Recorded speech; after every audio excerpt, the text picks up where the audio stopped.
Alaki naman ng mic sa harapan ni Madam Auring. Sayang umagaw ng eksena sa kanya. Umagaw daw ng eksena sa sobrang laki na. Oo, ng mic.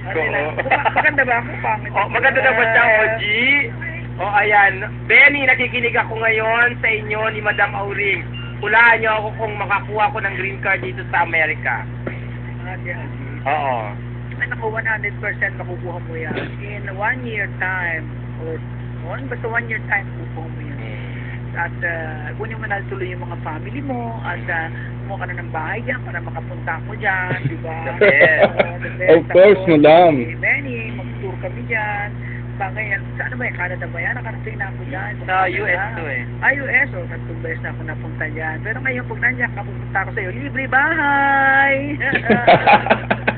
Yes, madam. Kaya nakikinig daw ngayon si Romel Alvis. Friend, ganda nyo naman sa pics. Greet nyo naman.